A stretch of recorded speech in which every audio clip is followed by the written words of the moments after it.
Je suis Anne-Laure Amilazari, géographe, professeure à l'Université Grenoble-Alpes. J'ai participé à introduire les Border Studies, les études de la frontière en France. Je suis Odémilie Judaïque, je suis productrice de documentaires radiophoniques. J'ai beaucoup travaillé sur l'histoire des migrations internationales. Je suis Chloé Jarry, je suis productrice au sein de Lucid Realities, qui est une société de production dédiée au contenu immersif. Exploring Borders est un projet d'exposition et d'expérience en réalité virtuelle. Le concept de l'exposition est un concept qui mêle art et science et dans lequel on veut que les visiteurs puissent expérimenter la frontière, vraiment se confronter, être actifs et acteurs de la frontière. Aussi de présenter la mémoire des différentes transformations des frontières dans le monde, d'amener les personnes qui visiteront l'exposition à se poser des questions sur la frontière qu'elles désirent pour demain, à creuser ce futur d'une frontière qui pourrait être la plus soutenable possible, à la fois en termes humains, écologiques, économiques, etc.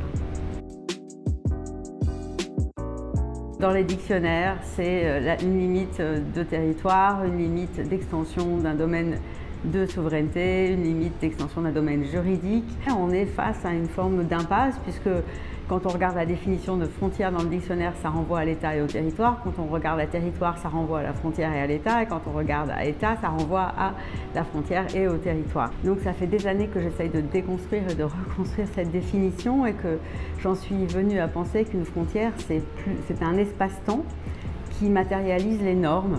Donc effectivement, c'est très puissant au niveau des États.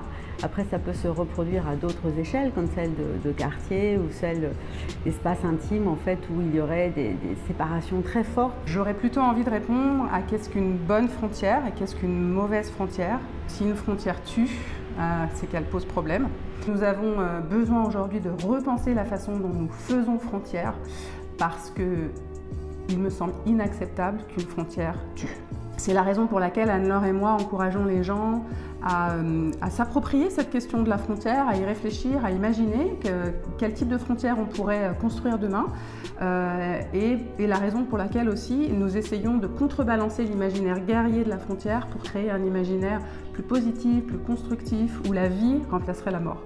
De se projeter sur qu'est-ce que pourrait devenir le concept de frontière dans un monde et un futur meilleur.